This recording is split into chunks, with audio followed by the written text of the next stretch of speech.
In today's brief video, I want to share with you guys the one thing that needs to change if you want to quit smoking weed. And that one thing, I promise you, has nothing to do with the people, places, or things that you find yourself currently surrounded by. And if you stick with me throughout the duration of the video, I'm going to prove that to you. Now, if you're new to the channel, be sure to check out the pinned comment or the video description where you can download our free PDF 7-step guide on how to quit smoking weed, or where you can learn more about our one-on-one paid addiction mindset recovery coaching resources and programs. I spent about 9 to 10 years struggling with active addiction. It began at the age of high school and it ended in early adulthood around the age of 27, 28 years old for me.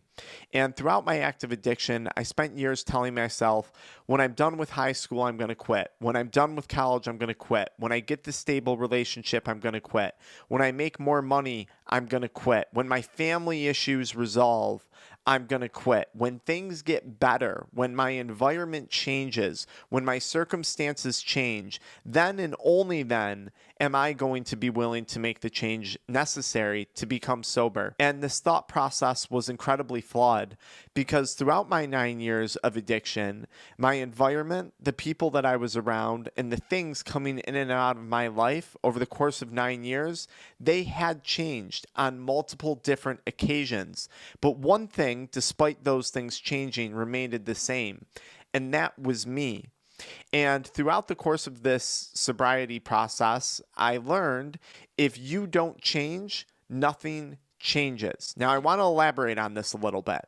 I began my addiction journey in high school. That's when I started to use nicotine. That's when I got hooked really into pornography.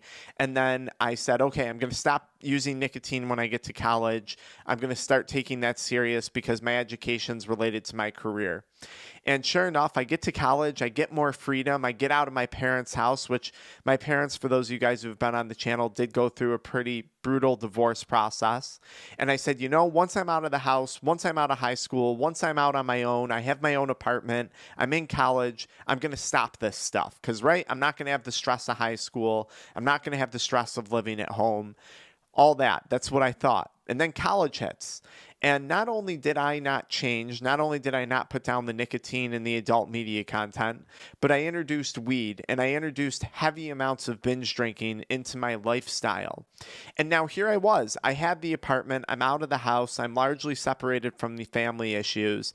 And I have jobs. I have jobs where I'm starting to make some money, part-time jobs. And a lot had changed from high school to college, but yet I remained the same. And then I graduate college and I say, okay, I'm done with this. I'm entering into my professional career.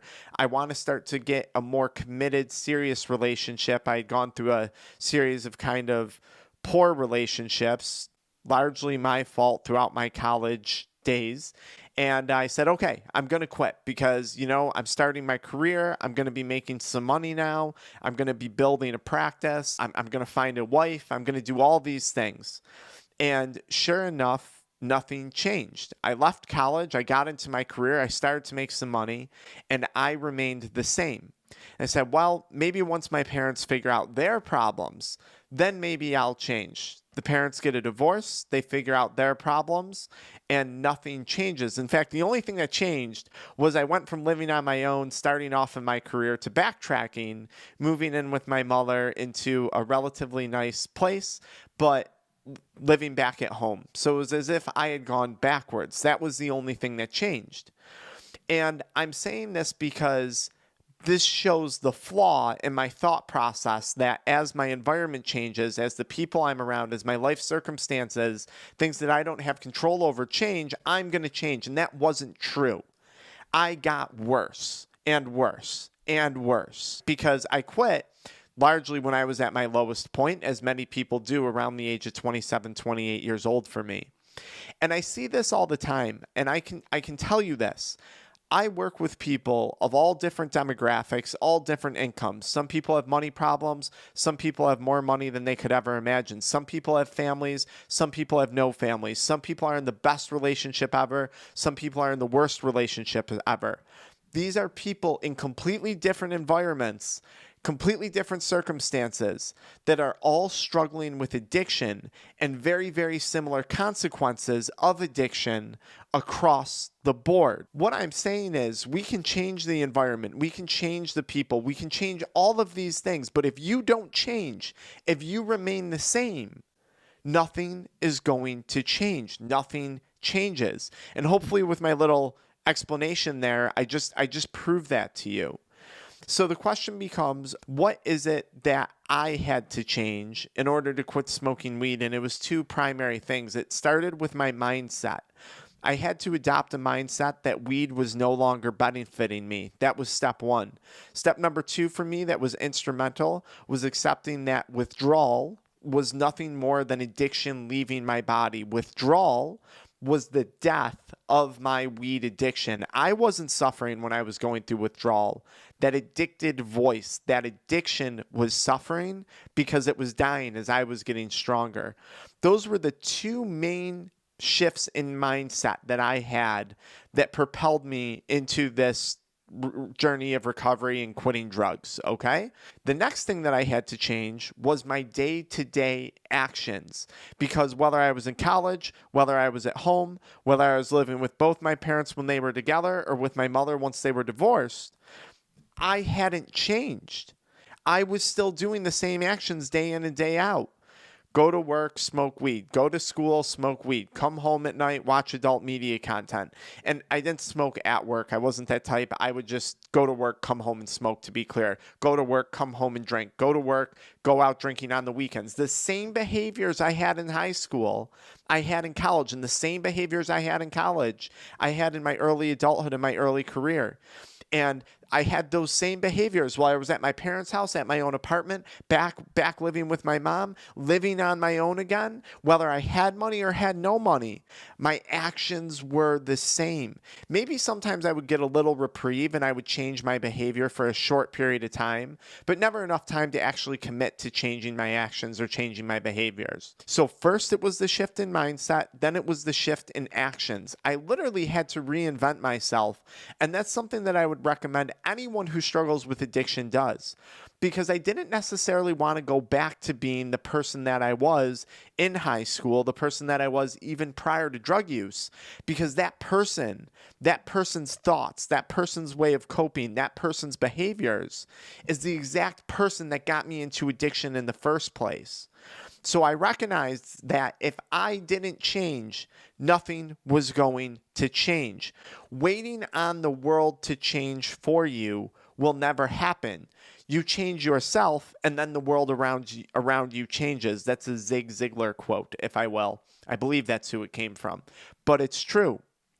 Once I started to change my mindset, once I started to take different actions of positive acts of self-care, right? Exercise, going to the gym, faith-based stuff, getting help where I needed help in those areas of my life. It was a mixture of coaching and therapy, right? Business coaching and then therapy to work through just a few things that didn't make sense to me.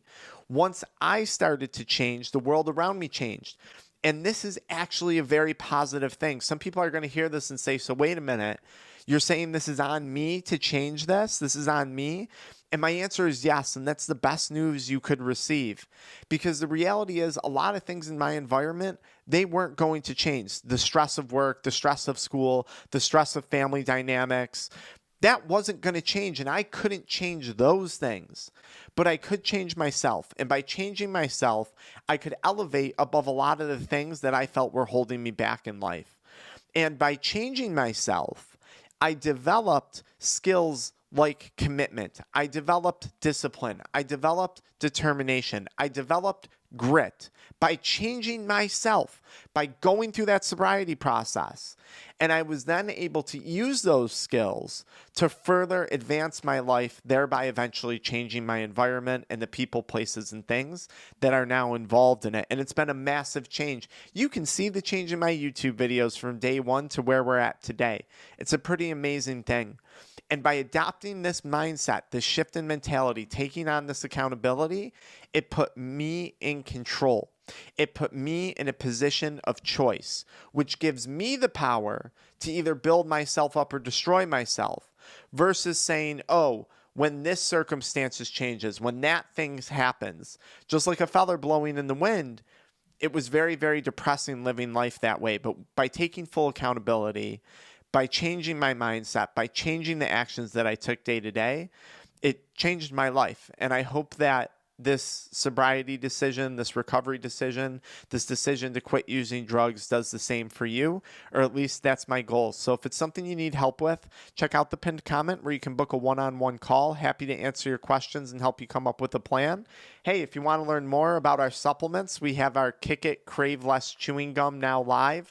It's a supplement that's designed to help with some of those withdrawal symptoms when it comes to anxiety and depression. It's to help mitigate some of that. And if none of that, just follow me into the next video or download some of our free PDFs, guys. All right, until next time.